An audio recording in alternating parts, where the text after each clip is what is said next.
Assalamualaikum warahmatullahi wabarakatuh. Alhamdulillah wassalatu wassalamu ala Rasulillah Sayyidina Muhammad ibn Abdullah wa ala alihi washabihi mawalah amma ba'du. Hadratal mukarramin yang semoga kita yang hadir oleh Allah senantiasa dalam keadaan sehat walafiat dan diberikan panjang umur dan keberkahan dalam ilmu kita. Amin Allahumma amin. Kita kali ini membahas berkaitan dengan dalil hujjah kita berkaitan dengan solat. Solat yang sudah kita amalkan mulai dari kiai kita, dari guru kita sampai ke dalam mazhab Syafi'i, tidak perlu kita ragu, tidak perlu kita merasa ada yang salah, tidak perlu.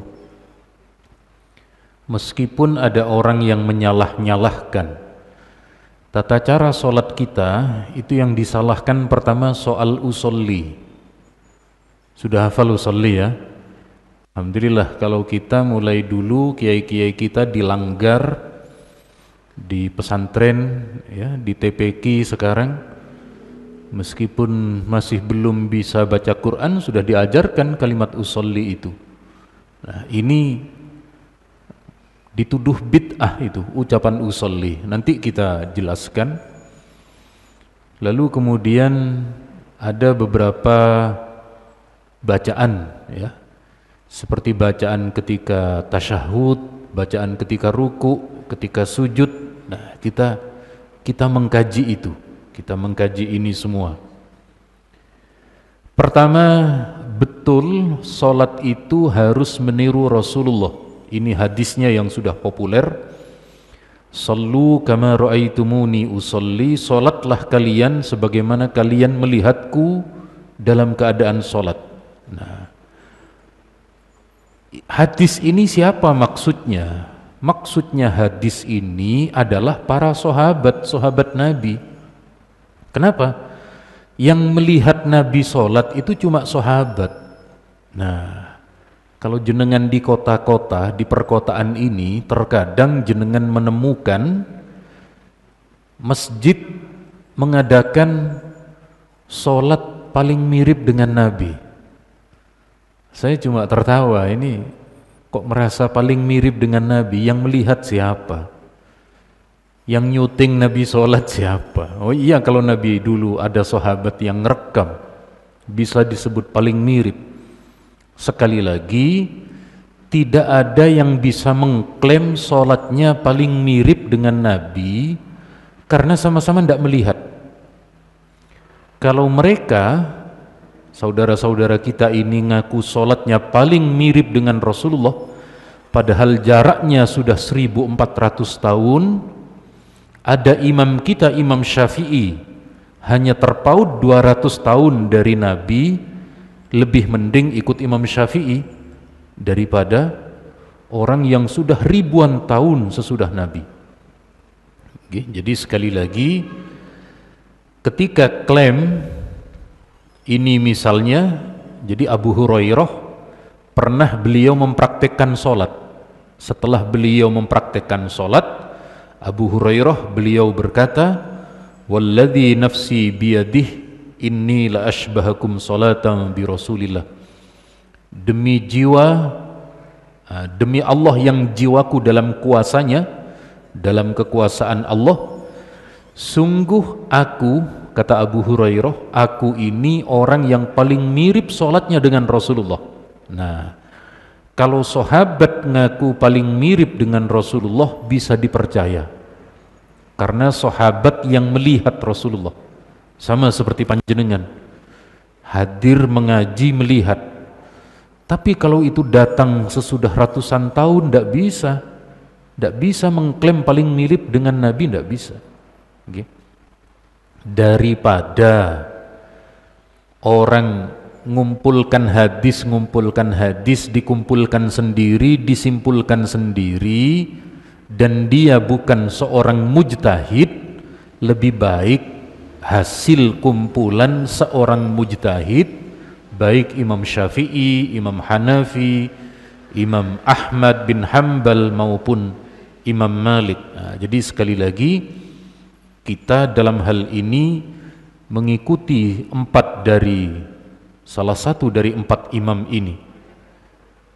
Pun kenapa kok ada niat usolli? Kenapa kita sholat duhur usolli fardhu zuhri, sholat subuh usolli fardhu subhi? Karena dikiaskan. Nah, jadi di dalam hukum itu ada namanya metode kias. Kias itu menyamakan satu kejadian dengan dalil yang sudah ada.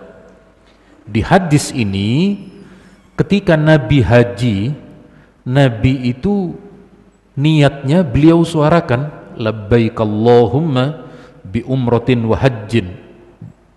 Ya Allah, aku penuhi panggilanmu untuk umrah dan haji. Hadis ini dijadikan dalil oleh ulama bahwa hajinya Nabi itu namanya haji qiron, ya.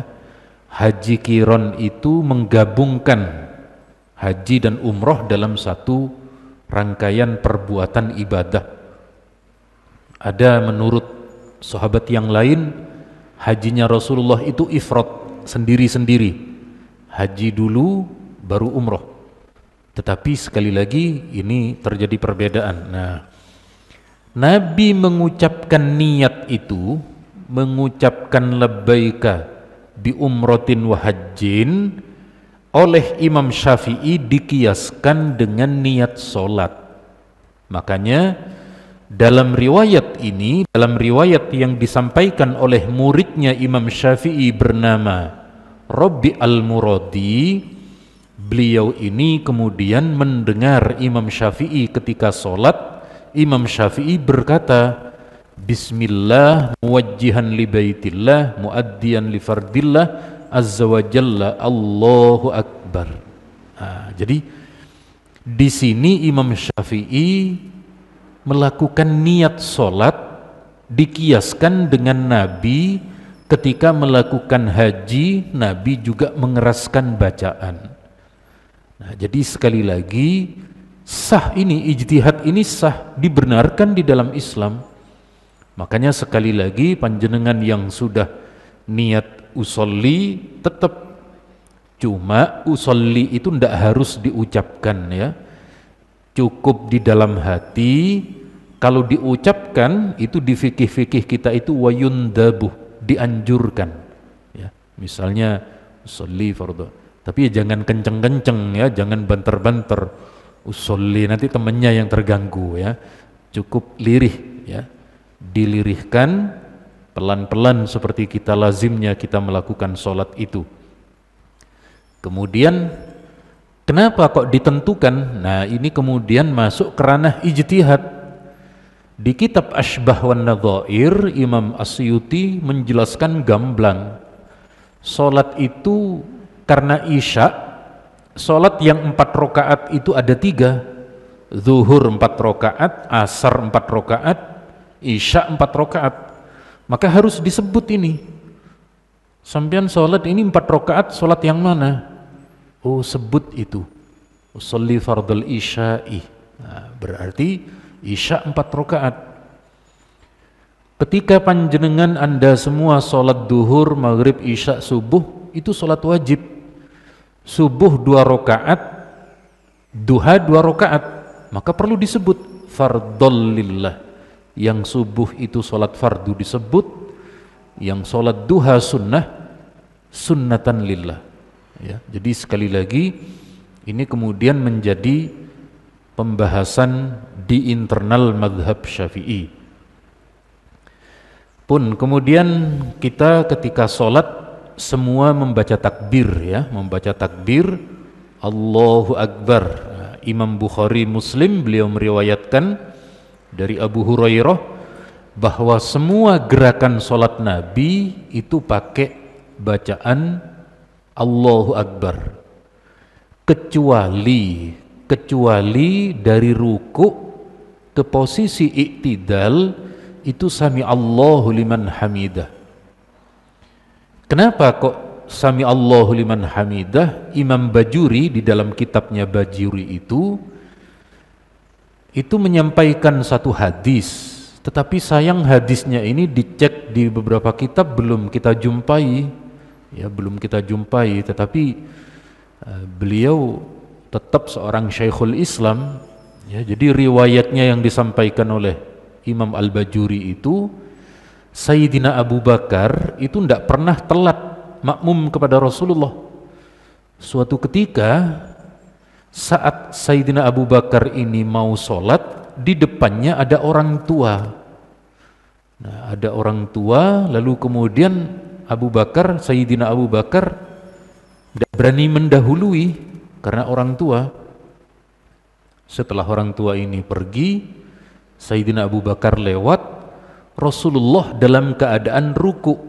Rasulullah dalam keadaan ruku sebenarnya sudah lama. Beliau mau berdiri, oleh malaikat Jibril dipegang, pundaknya dipegang, pundaknya Nabi, disuruh jangan berdiri dulu, nunggu Abu Bakar. Nah, setelah sahabat Abu Bakar datang ke Masjid Nabawi menjumpai rokaatnya Nabi, Allahu Akbar, ketika ruku sahabat Abu Bakar memuji, Alhamdulillah, Alhamdulillah masih menjumpai rukuknya Rasulullah, menjumpai sholatnya Nabi. Makanya lalu redaksi berdiri itu bukan Allahu Akbar tetapi Sami Allahu liman hamidah. Itu kalau di kitab takrib, ay taqabbalallah, Allah menerima pujian Sayyidina Abu Bakar. Cuma redaksi ini dicek di kitab Bukhari belum ketemu, ya, saya yang belum menemukan. Mungkin boleh jadi kiai-kiai yang lain atau yang lain menemukan, tetapi ini sudah menjadi riwayat yang populer di lingkungan kita, ya. Biasanya yang semacam ini ada di kitab-kitab fadail biasanya, ya, seperti Tangkihul Qaul atau kitab yang lain, ya. Tapi sekali lagi secara dalil memang kemudian membaca Sami Allahu liman hamidah ini yang terdapat dalam riwayat Bukhari, hanya soal asal usulnya itu, asal usul yang menjadi asbabul wurudnya. Kemudian kita mengangkat tangan ketika sholat, mengangkat tangan itu ada beda-beda. Di sini Nabi hanya menyebut dari Sayyidina Ali, Nabi mengangkat ke arah dua pundak. Karena kata-kata ada arah dua pundak, ada yang sholatnya begini, ya, segini, lalu kemudian dipegang. Kita di mazhab Syafi'i itu bukan segini, tetapi ke atas. Imam Ibnu Hajar di dalam kitabnya beliau Bulughul Maram itu menyebut bahwa jari Rasulullah mendekati telinga. Jadi Allah, jadi tinggi, bukan di sini. Ada tambahan hadis, jarinya Rasulullah mendekati telinga. Nah, jadi arah pundak ini maksudnya ke atas. Allahu Akbar. Ya. Tapi sampean beda-beda ini. Sampean kalau habis makan itu kenceng banget. Yang belum makan segini tok. Sudah makan apa belum? Nah ini, ya, jadi tangannya itu ke atas. Jangan begini. Oh, begini belum dapat kiriman itu namanya. Ya, belum dapat pinjaman uang dari temannya. Kemudian setelah dari atas, Nabi meletakkan tangannya kemana? Nah ini Imam Nawawi dalam syarah Muslim itu beliau menyebut tangan Nabi diletakkan di bawah dada dan di atas pusar.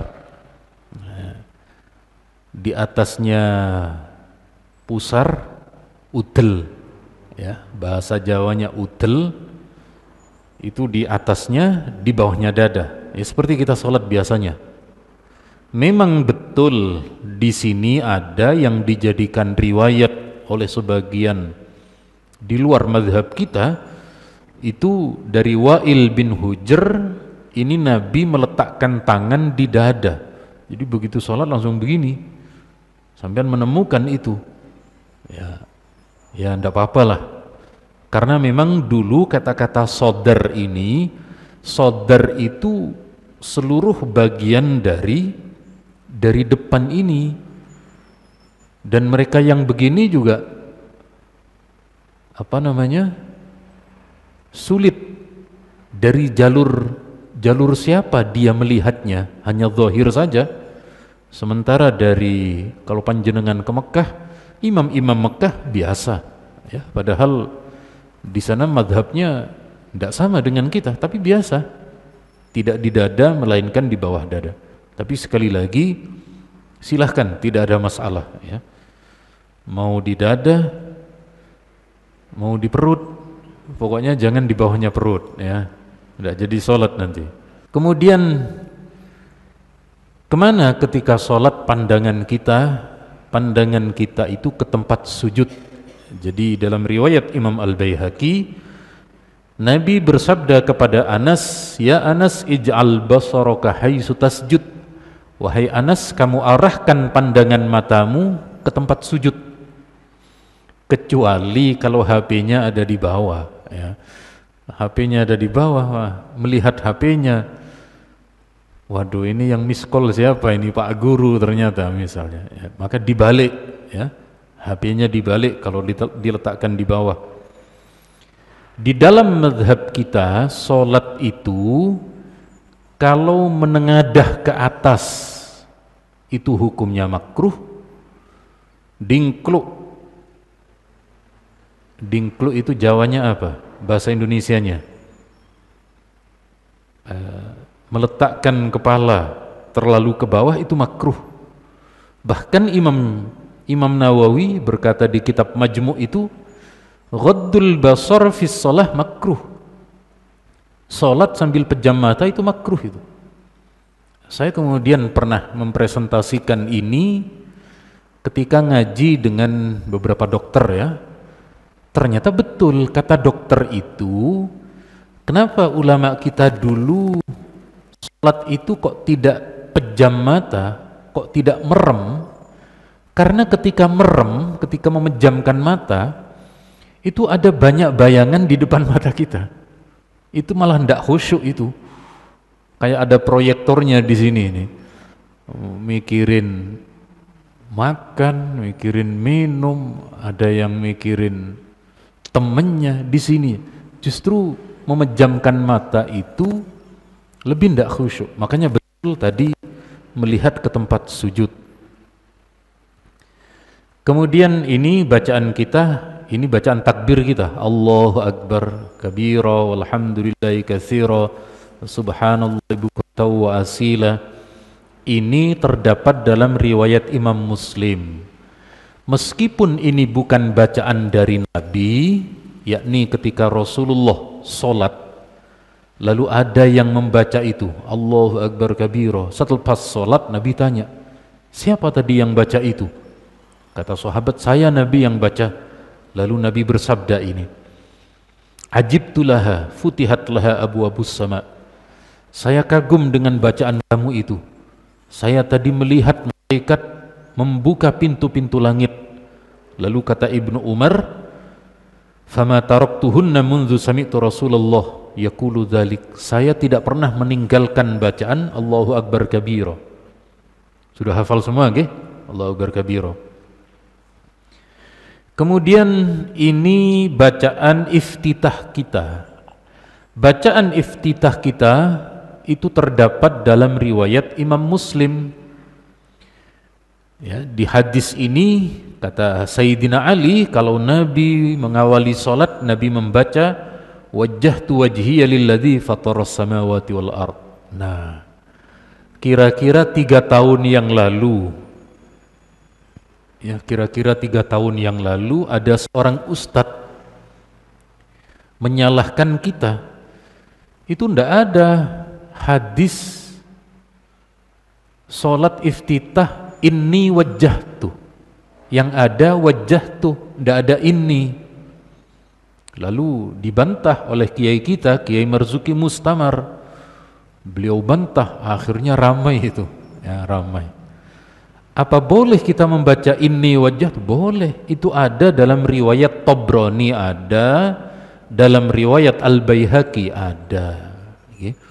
Jadi sekali lagi ketika kita sholat iftitah kita inni wajjahtu wajhiya lilladzi fataras samawati wal ard, itu sekali lagi ada riwayatnya. Ini di luar kita ya. Di luar NU biasanya membaca ini. Allahumma ba'id baini wa baina khotoyaya kama ba'adta bainal masyriqi wal maghrib. Tapi kalau kita tadi baca yang wajjahtu wajhi.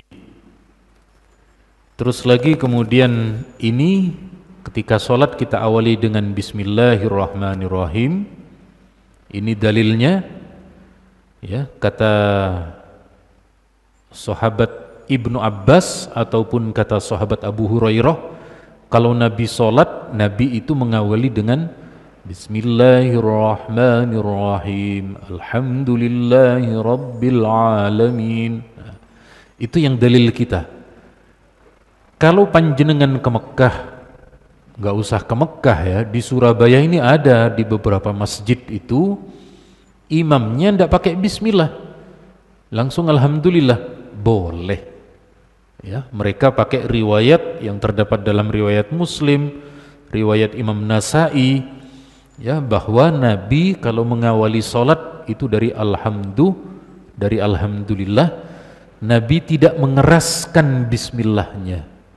Ada yang melirihkan atau tidak mengeraskan. Jadi sekali lagi, tapi kita tetap ya, kita tetap mengamalkan yang disebut ada bacaan bismillahnya.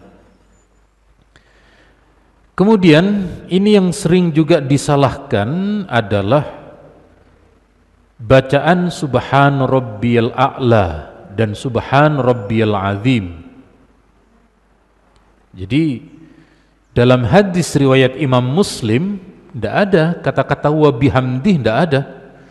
Tapi kiai-kiai kita mengajarkan subhan rabbiyal azim wa bihamdih, subhana rabbiyal a'la wa bihamdi. Terdapat di mana? Nah ini. Ternyata tambahan kata kalimat wa bihamdi ada di dalam riwayat Imam Abu Dawud, ada dalam riwayat Imam Ad-Darqutni, ada dalam riwayat At-Tabrani dan lain sebagainya. Jadi intinya apa yang sudah kita lakukan di dalam sholat yang kita itu meniru kiai-kiai kita, ada dalilnya, ada riwayatnya. Oke, makanya cukup kita mengikuti kiai-kiai kita, mengikuti guru-guru kita di pesantren.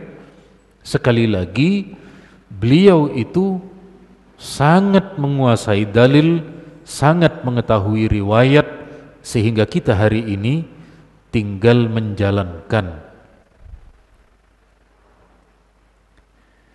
Kemudian ini yang dipakai oleh mereka ya, oleh saudara-saudara kita itu subhan rabbiyal azim. Tidak ada wa bihamdih memang, subhan rabbiyal a'la.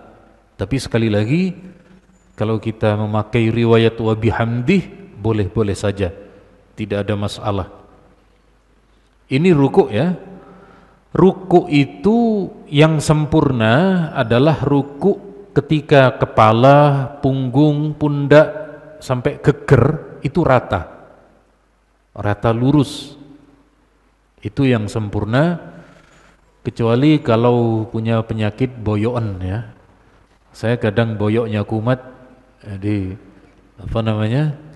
tidak terlalu lurus, tetapi kalau pas sembuh ya tetap lurus juga, jangan terlalu ke bawah tetapi lurus. Kemudian ini Rabbana lakal hamdu mil'us samawati wa mil'ul ardi wa mil'u ma syi'ta min syai'in ba'du, ada dalam riwayat Imam Muslim itu. Begitu i'tidal sami'allahu liman hamidah. I'tidal itu adalah kembali ke posisi semula sebelum ruku. Kalau sebelum ruku itu berdiri tegak, lalu ruku, berdirinya harus kembali tegak. Tidak boleh.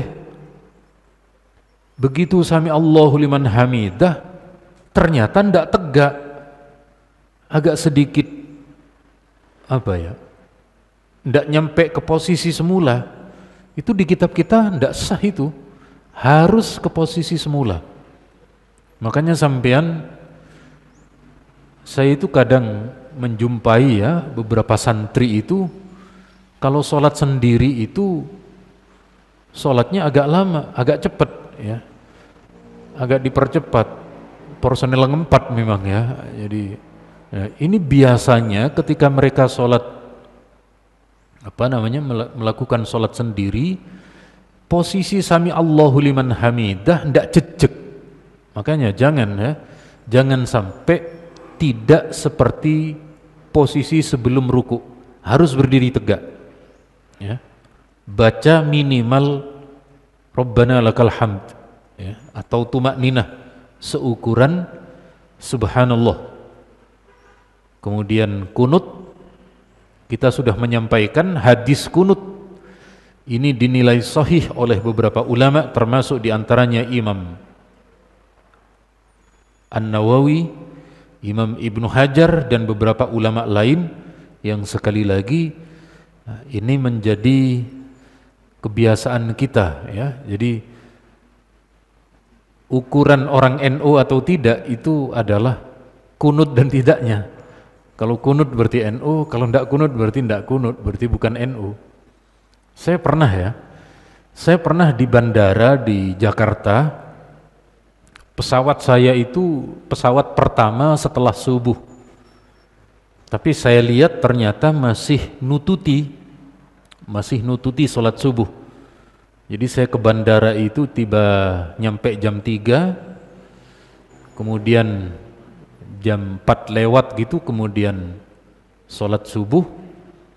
Karena di musola bandara itu cuma saya yang pakai sarung, saya disuruh jadi imam. Karena saya disuruh jadi imam, saya kunut. Di belakang saya itu orang-orang kantoran kayaknya pakai celana semua. Ketika saya kunut, saya lirik, tidak ada yang ngangkat tangan. Oh, ini berarti cuma saya saja yang kunut. Ya, salahnya kok saya disuruh maju ya, akhirnya saya kunut ya. Jadi saya tidak tahu apakah memang terbiasa tidak kunut atau bagaimana ya. Wallahu a'lam. Intinya saya juga sudah siap saat itu. Andaikan selepas sholat ditanya dalilnya kunut, ya saya sampaikan. Tapi rupanya mereka tidak bertanya. Ngapain juga bertanya, mereka sudah tergesa-gesa mau ke pesawat. Kemudian ini terkait dengan bacaan. Ya, tadi bacaan sujud sudah, subhana rabbiyal a'la wa bihamdi. Ini bacaan di antara dua sujud. Bacaan di antara dua sujud itu Allahumma ghfirli warhamni wajburni wahdini warzuqni wa'afini wa'fu anni. Ada beberapa riwayat ya. Tetapi ada satu riwayat itu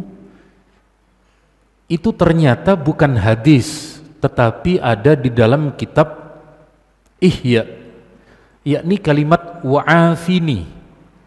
Wa'afini itu tidak dijumpai di beberapa riwayat. Ini di beberapa riwayat yang kalau kita gabung, kita baca itu tidak ada kata-kata wa'afini. Tetapi meskipun kita membaca wa'afini itu boleh ya. Karena kita mengikuti pendapat bahwa ziyadatud doa ya, menambah bacaan doa di dalam sholat itu boleh, apalagi selevel Imam Al-Ghazali. Sayyidina Umar saja itu kunut itu nambahnya sangat banyak sekali, dan sahabat yang lain tidak menyalahkan. Sekali lagi, tapi ya sampean jangan nambah-nambah sendiri ya. Sampean bukan berarti Imam Ghazali boleh nambah terus. Di sampean di tengah-tengah sholat nambah Allahumma in kana rizqi fis sama' fa anzilhu, ya jangan begitu. Itu dibaca sesudah sholat ya. Kita tetap apa yang sudah kita amalkan dari kiai-kiai kita, itu yang kita amalkan. Yang kita amalkan. Kalau doa duha sudah hafal semua ya. In kana rizqi fis sama' fa anzilhu wa in kana fil ardi fa akhrijhu. Yang belum menikah, kalimat rizki diganti zaujati. In kanat zaujati fis sama' fa anzilha. Macam tekina, kok begitu tinggi itu ada di langit itu. Wa in kanat fil ardi fa akhrijha wa in kanat ba'idatan fa qarribha. Wa in kanat apa? Ya, pokoknya sekali lagi jangan mengubah doa yang sudah dilakukan oleh guru-guru kita, jangan. Kita cukup ikut saja. Nah, ini lagi yang penting ini. Ketika sujud itu organ tubuh, ada 7 anggota tubuh yang harus nempel ke tanah. Ya. Tidak boleh, ini sampean yang khususnya yang santri baru, ketika sholat kakinya nempel ke tanah. Jangan ngetril. Apa ngetril itu? Ngangkat kakinya jangan. Apalagi yang kaki kiri diangkat ke kaki kanan, apalagi ke kaki sebelahnya, tambah dak karuan nanti. Ini kata Ibnu Abbas, umiron Nabi ayyasjuda ala sab'ah. Nabi diperintah untuk sujud di atas 7 anggota tubuh. Dahi, ya, dahi ini bahasa halusnya dahi apa? Kening ya. Kening, kedua tangan, kedua lutut, kedua kaki. Itu harus nempel itu, ya. Harus nempel ke tanah. Bagaimana kalau pakai kaos kaki? Kalau pakai kaos kaki enggak ada masalah, ya. Ada yang mengatakan makruh, tapi enggak sampai membatalkan batal. Tapi giliran kepala harus betul-betul terbuka. Makanya sampean jangan sampai sholatnya begini terus sujud. Itu ndak ada dahi, ndak ada kening yang nempel, tapi angkat. Apalagi mohon maaf, yang macak kiai itu, ya, macak kiai surbanan, sholat surbannya yang nempel, tidak sah itu. Nah, bedanya kalau kiai kita itu pakai surban, giliran sholat surbannya diangkat. Ya, ini berarti kiai yang alim, kiai yang tahu bahwa sholat itu dahi yang ditempelkan, bukan surbannya yang tebal itu, bukan. Ya, jadi sekali lagi yang harus nempel ke tempat sujud ini kening. Kening itu sampean kalau dikirim orang tuanya dicium itu loh. Ini kan kening ini, ya. Ini tata cara sujud kita dalam pelaksanaannya. Kemudian intinya ketika sujud ada 7 anggota tubuh yang nempel ke tanah. Kemana tangan ini sunnahnya? Tangan ini sunnahnya searah 2 pundak, agak membenggang kalau laki-laki. Nah, kita kan sudah ngaji takrib ya. Di kitab takrib itu sudah dijelaskan oleh imam kita, Imam Abu Syuja Al-Ghazi, ya, bahwa perbedaan laki-laki dengan perempuan ketika sholat tangannya dilebarkan. Kalau perempuan lebih feminis, lebih dirapatkan. Kalau laki-laki lebar. Lebar itu kalau memang sendirian. Kalau ada temennya kok sampean lebar begitu, ininya kena ke temennya. Apa namanya, kecedot itu bahasa Indonesianya, ya, kecedot. Apa kecedot itu bahasa Indonesianya? Terbentur, betul, terbentur di kepala temannya. Makanya kalau sedang berjamaah sedikit kita rapatkan tangan, tidak terlalu melebarkan. Kemudian ini bacaan tasyahud kita, ya. Jadi bacaan tasyahud. Ada sekian banyak redaksi tasyahud. Kita yang dulu mulai di pondok, mulai orang tua kita mengajarkan, ini redaksinya, riwayat Muslim. At-tahiyyatul mubarakatus salawatut tayyibatu lillah. Assalamu alayka ayyuhan nabiyyu wa rahmatullahi wa barakatuh. Assalamu alayna wa ala ibadillahis salihin. Ini ya, ini yang jadi dalil kita. Tetap yang sudah kita amalkan itu kita teruskan. Ini yang dipakai oleh saudara kita selain NU. Ya, tahiyatnya agak asing bagi kita bacaannya. At-tahiyyatu lillah was-salawatu wat-thayyibat. Assalamu alayka ayyuhan nabiyyu wa rahmatullahi wa barakatuh. Ada sedikit perbedaan redaksi, tapi sekali lagi sama-sama benar. Intinya begini, intinya kalau sampean jenengan ini mau sholat, kok mendengar dari orang lain yang tidak sama, jangan salahkan dulu. Mungkin di sana punya dalil yang tidak saya ketahui.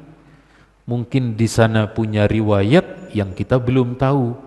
Intinya ketika sholat, sampean urus supaya khusyuk. Ndak usah ngurus sholatnya orang lain. Ngurus sholatnya orang lain sampean ndak khusyuk nanti. Oh ini ahli bid'ah ini sebelah saya ini, oh ini ahli neraka. Justru sampean yang rugi, ndak dapat khusyuk dari nilai ibadah. Jadi sekali lagi fokuskan untuk khusyuk ke dalam ibadah diri kita sendiri. Nah ini duduk tahiyat itu kalau tahiyat awal itu duduk di atas kedua kaki kita, ya. Di atas kedua kaki kita itu begini berarti. Nah, yang begini, ya. Kalau tahiyat akhir namanya tawarruk, duduk di atas paha. Apa bedanya? Bedanya itu kalau diakhiri dengan salam, duduknya begini. Jadi langsung salam, duduknya selesai. Tapi kalau duduknya begini, ya, ini untuk tahiyat awal. Kenapa tahiyat awal kok begini? Karena untuk lebih mudah ketika akan ke rakaat ketiga, ya, akan ke rakaat ketiga lebih gampang begini. Kalau tahiyat pertama begini mau berdiri, wah itu kesulitan itu. Apalagi kalau sampean sudah punya penyakit asam urat, sudah penyakit kolesterol, cenut-cenut, tambah ndak bisa itu. Ya, jadi sekali lagi Nabi kita memberi tuntunan yang enak bagi kita untuk ibadah. Kemudian tasyahud, dalam riwayat ini Nabi tasyahud ketika mengucapkan illallah, ya. Ada dalam riwayat Imam Al-Baihaqi ketika asyhadu an la ilaha illallah baru mengangkat. Bukan mengangkat ketika duduk, meskipun itu dipakai oleh di luar kita, ya. Tetapi kita di dalam riwayat yang kita terima dari mazhab Syafi'i itu ketika asyhadu an la ilaha illallah, tangan telunjuk yang kita angkat ini sebagai isyarat Allah Maha Satu, Maha Tunggal. Apa digerakkan? Oh enggak, mazhab kita cukup satu, enggak usah digerakkan. Tapi nanti sampean ketemu itu, kalau sampean di masjid-masjid perumahan, masjid-masjid kantor, itu ada yang muter-muter begini, itu mesti sampean akan menoleh itu. Nah, itu ternyata perbedaan sahabat melihat Nabi. Menurut Abdullah ibnu Zubair, beliau melihat Rasulullah itu mengangkat telunjuk, tidak menggerakkan. Sementara menurut Wa'il, kata sahabat Wa'il, Nabi menggerakkan. Ini yang dipakai oleh mereka. Tapi sekali lagi kita jangan menggerakkan. Kemudian ini bacaan sholawat kita diperbolehkan, ya, Di dalam salawat itu membaca Sayyidina, tidak ada masalah, ya. Kemudian setelah itu, setelah kita salam, biasanya kiai-kiai kita itu mengusap salam, mengusap wajah. Mengusap wajah itu ada doanya. Ini doanya, ya. Cukup ini aja, Allahumma adhib anniyal hamma wal hazan. Jadi kalau saya salam, ya Allah, hilangkan kesedihan dari wajah saya. Lalu diusap, lalu berdoa. Makanya kalau panjenengan lihat kiai-kiai kita, itu wajah-wajah yang berseri-seri. Panjenengan lihat, ya. Fotonya Kiai Lirboyo, fotonya Kiai Ploso, fotonya Kiai Sidogiri, fotonya Kiai Asrori, Kiai Miftah, dan beberapa kiai. Itu bersih itu, kiai-kiai Madura, ya. Itu bersih, ya karena ini berdoa, ya Allah, hilangkan kesedihan. Padahal kiai-kiai itu urusannya berat, ngurusi bangunan, ngurusi santri, ngurusi macam-macam, banyak yang, tapi tidak terlihat. Ya karena itu, karena berdoa. Nah, sampean kirimannya telat saja sudah merengut. Nah, jadi didoakan ini. Ini riwayat Imam Tobroni. Ini kalau ada salah satu ustadz di YouTube itu dibid'ahkan itu. Selepas sholat ngusap itu bid'ah. Nah, tidak tahu hadisnya, tidak tahu hadis ini. Oke, jadi sekali lagi ini yang kemudian menjadi dalil amaliyah kita. Mulai dulu kita di pondok belajar mabadi, belajar Fathul Qorib, yang dibilang tidak ada dalilnya. Coba lihat ke kitab yang lebih besar, di kitab Majmu', di kitab-kitab Syarwani dan kitab-kitab yang lain, maka di situ ada sekian banyak dalil yang disampaikan oleh para ulama kita, sehingga sholat kita betul-betul sudah benar dan sudah tepat. Alhamdulillah, saya kira cukup sekian. Pada intinya kita tidak perlu ragu dengan apa yang sudah diamalkan oleh kiai kita. Semoga oleh Allah kita diberikan ilmu, diberikan kekuatan oleh Allah untuk mengikuti kiai-kiai kita, khususnya di dalam madhab Syafi'i, madhab Ahli Sunnah wal Jamaah. Amin. Al-Fatihah.